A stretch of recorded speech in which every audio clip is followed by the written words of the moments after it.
कुछ लोग प्राकृतिक आपदा में भी अवसर ढूंढ लेते हैं। सोचिए, आज साउथ ईस्ट एशिया में बहुत बड़ा भूकंप आया है, तबाही मची हुई है, लेकिन भारत में भी एक तबाही मची थी जिसका नाम था कोरोना। लेकिन सोचिए, कोरोना में भी कुछ लोगों ने किस तरह से आपदा ढूंढा है, वो सबसे बड़ी खबर है। क्या दुनिया में और भी कोई देश होगा जहां ऐसा हुआ होगा, जहां मरने वाले के शवों को छुपाया हो गया होगा? म्यांमार और थाईलैंड में आज अर्थक्वेक आया है। अब तक जो भारत की रिपोर्ट बता रही है कि 20 लोगों की मौत है, क्या वहां के सरकार भी इस आंकड़े को छुपा लेगी? सोचिए, ठीक यही हुआ है। कोरोना से जो मौत हुई थी उसके आंकड़े आज तक सार्वजनिक नहीं किए गए, तमाम कयास लगाते रह गए। हाँ, एक वैक्सीन आई थी कोविशील्ड, जिसको लेकर बड़े बड़े दावे किए गए थे। क्या उस कोविशील्ड की वजह से लोगों को हार्ट अटैक हो रहा है? एनडीटीवी की एक रिपोर्ट की माने तो खुद कोविशील्ड ने माना है कि हाँ, उनकी वैक्सीन से ब्लड क्लॉट होता है। कोविशील्ड से ब्लड क्लॉटिंग का खतरा कंपनी ने खुद कबूला है। तो क्या जितने लोगों ने कोविशील्ड लिया है वो सब खतरे में हैं? सोचिए, मेरे माता पिता भी कोविशील्ड वैक्सीन लिए थे। मेरी माँ एक मेहनतकश किसान है, मेरे पिता एक मेहनतकश मजदूर हैं। उसके बाद भी एक को बाईपास सर्जरी करवाना पड़ा। मेरे पिता को एक 90% और 80% का क्लॉट था। मुझे भी नहीं समझ में आ रहा था कि जो लोग लगातार खेतों में मेहनत करते हैं उनके साथ ये कैसे हो रहा है। लेकिन उसके बाद एक के बाद एक इस देश में तस्वीरें सामने आती रही हैं। चलते फिरते जिम में मौत, चलते फिरते डांस स्टेज पर मौत, चलते फिरते लोग गिर जा रहे हैं। क्या ये सब कुछ कोविशील्ड की वजह से हुआ है? अखिलेश यादव ने कुछ बड़ा सवाल उठाया है। देखते हैं कि कोविशील्ड वैक्सीन से ब्लड क्लॉटिंग के जानलेवा खतरे की जिम्मेदारी अब कौन लेता है। क्या वैक्सीन कंपनियों से चंदा लेते समय भाजपा सरकार को यह पता थी? अगर हां, तो जनता के जीवन को खतरे में क्यों डाला? यदि नहीं, तो बिना जांच के इतने घातक फैसला किसने लिया? इसको नजरअंदाज करने के लिए किसने और कितना लिया? सोचिए, प्रधानमंत्री नरेंद्र मोदी की तस्वीर छपी होती थी, वैक्सीन सर्टिफिकेट मिलता था, स्कूल में रोका जाता था, बच्चों को लगवाया गया, एयरपोर्ट पर रोका जाता था, आप ट्रैवल नहीं कर सकते थे बगैर सर्टिफिकेट के। ये सब इस देश में हुआ है। बाद में सुप्रीम कोर्ट में कह दिया गया कि नहीं, ये मैंडेटरी नहीं था। उससे आगे की सुनिए। वैक्सीन कंपनी ने, सरकार ने 50 करोड़ रुपए का चंदा दिया था। जो वैक्सीन कोविशील्ड कंपनी थी, इसने 50 करोड़ का चंदा दिया था। इसका मालिक अदार पूनावाला अब लंदन भाग गया, वो लंदन में रहता है। देश के 100 करोड़ से ज्यादा लोगों को वैक्सीन लगाई गई। अब वैक्सीन कंपनी ने कबूल किया है कि कोविशील्ड से ब्लड क्लॉटिंग का खतरा है, यानी एक देशवासी की जान को खतरे में डालने की कीमत 50 पैसे से भी कम लगाई गई। सोचिए, प्रधानमंत्री नरेंद्र मोदी की तस्वीरें छपती थी। क्या इस पर कोई जिम्मेदारी लेगा? जिम्मेदारी लेगा या नहीं, लेकिन इस खबर चलाने के लिए हो सकता है कि आपका चैनल बंद कर दिया जाए, हो सकता है आपको जेल में डाल दिया जाए। ये लगातार तो कम से कम हो ही रहा है। कुणाल कामरा, भले उनको 7 अप्रैल तक जमानत मिल गई है, क्योंकि वो मद्रास हाई कोर्ट से उनको जमानत मिल गई है, लेकिन सोचिए, उनको घेर कर जेल में डालने की तैयारी हो रही है। जिन लोगों ने कानून हाथ में लिया, जिन्होंने तोड़फोड़ की, उनकी कोई जिम्मेदारी नहीं है, उन सबको जमानत मिल गई। एक सांसद संसद में बयान देते हैं, उसके बाद एक संगठन के लोग बुलडोजर लेकर, जिसका नाम करनी सेना है, वो दावा करते हैं, कुछ लोग बुलडोजर लेकर उनके घर पर हमला कर देते हैं। नामजद अभियुक्त बनाया गया है, लेकिन उन लोगों के से कोई पूछताछ नहीं। तो क्या इस देश में अब लॉ एंड ऑर्डर नहीं है, कानून का राज नहीं है?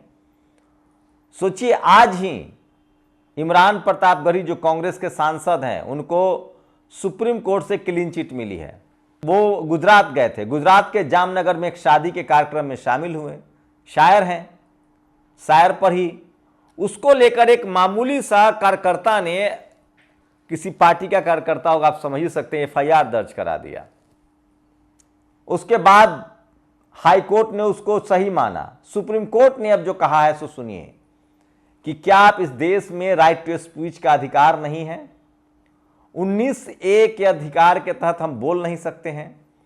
यह भी है कि उस बयान संविधान में यह भी है कि आपको एक दायरे में रहना है। लेकिन सोचिए, जो लोग दिन भर इस देश में धर्म के नाम पर दंगे फैला रहे हैं, फसाद फैला रहे हैं, उनके लिए कोई बात करने वाला नहीं है, कोई पुलिस कार्रवाई नहीं।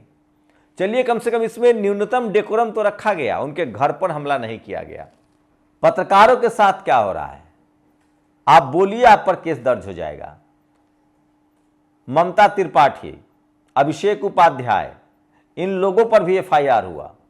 लेकिन यूपी में सबसे पहले अगर किसी को जेल में बंद किया गया था तो वो दलित समाज के पत्रकार थे प्रशांत कनौजिया, जिन्होंने बाद में राजनीति का रास्ता अख्तियार कर लिया। उन्होंने तय कर लिया कि वो पत्रकारिता नहीं करेंगे, क्योंकि आज के समय में अगर आप SC ST OBC हैं तो आपके पास कोई सिस्टम नहीं है, कोई संस्थान नहीं है, आपकी जमानत करवाने वाला कोई हाई कोर्ट सुप्रीम कोर्ट में वकील नहीं है, आप कहाँ जाएंगे? उनको जेल में डाल दिया गया। याद है नमक रोटी वाली खबर, एक युवा पत्रकार पर FIR हुआ था, वो अब दुनिया में नहीं है, एक बीमारी की वजह से वो मर गए, लेकिन FIR उन पर भी हुआ था। वहीं से FIR की परंपरा शुरू हुई। अब सोचिए क्या है, संसद में बोलने वाले सांसद पर FIR नहीं कराया जाता, उनके घर पर हमला किया जाता है। तो ये तरीका है। अब सोचिए, क्या कोविशील्ड, इससे साफ है कि जिन लोगों ने इसको लागू किया, क्या इससे बड़ा कोई अपराध है? सरकार की आलोचना करना देश की आलोचना नहीं है। सरकार आती जाती रहेंगी, ये बात सच है कि पिछली सरकारों में कम आलोचना हुई है। अगर आप मोदी और नेहरू की बात करें, इंदिरा की बात करें, राजीव गांधी की बात करें तो कम आलोचना हुई है। लेकिन मनमोहन सिंह की तो आलोचना हुई है, लालू यादव, मुलायम सिंह यादव, मायावती की तो आलोचना होती थी, तब तो किसी को जेल में नहीं डाला गया।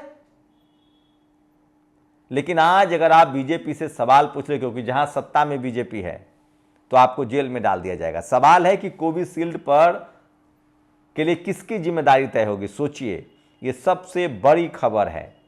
आज ईद का अंतिम नमाज है, शुक्रवार है, जुमे का दिन है।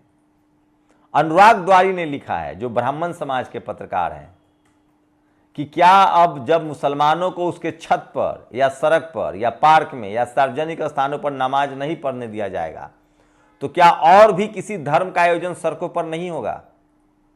क्या मुसलमानों को इस देश में दोयम दर्जे का नागरिक बनाया जा रहा है? और ये होता रहा है। आज मुसलमान निशाने पर है, कभी सिख निशाने पर था, दलित और पिछड़े रोज निशाने पर हैं, किसान निशाने पर हैं, अल्पसंख्यक निशाने पर हैं। सवाल है कि इससे देश का विकास हो जाएगा क्या? लोगों को आपस में लड़ाकर राजनीति करने से देश का विकास हो जाएगा? सोचिए, कीर्ति झा आजाद जो वर्ल्ड कप जीतने वाली 83 की वर्ल्ड कप जीतने वाली टीम के हिस्सा रहे हैं, मेंबर ऑफ पार्लियामेंट है ममता बनर्जी की पार्टी से, उनके पिता मुख्यमंत्री हैं। उन्होंने आज कहा कि जब आप औरंगजेब से सवाल पूछ रहे हो, अकबर से सवाल पूछ रहे हो, तो मान सिंह से क्यों सवाल नहीं पूछ रहे हो? और उनकी परिवार के लोग डिप्टी सीएम है बीजेपी के। तो धीरे धीरे ही सही तमाम विपक्षी नेता जो हैं, दल जो है, वो सवाल करने लगे हैं। लेकिन बहुजन समाज के लिए सबसे दुखद खबर है। आप सोचिए, आप अपने संवैधानिक अधिकार के लिए बोल नहीं सकते हैं। चलिए, देर से ही सही अखिलेश यादव ने कम से कम BHU के गेट पर जो एक दलित समाज का युवा धरना दे रहा था, उसको लेकर बोला। मुझे ताज्जुब होता है कि बहुजन समाज के नेताओं को क्या हो जाता है। ये लोग अपने सामाजिक हितों की रक्षा के लिए क्यों नहीं बोलते? हाँ, एक दूसरे की आलोचना करना हो तो जरूर बोलेंगे।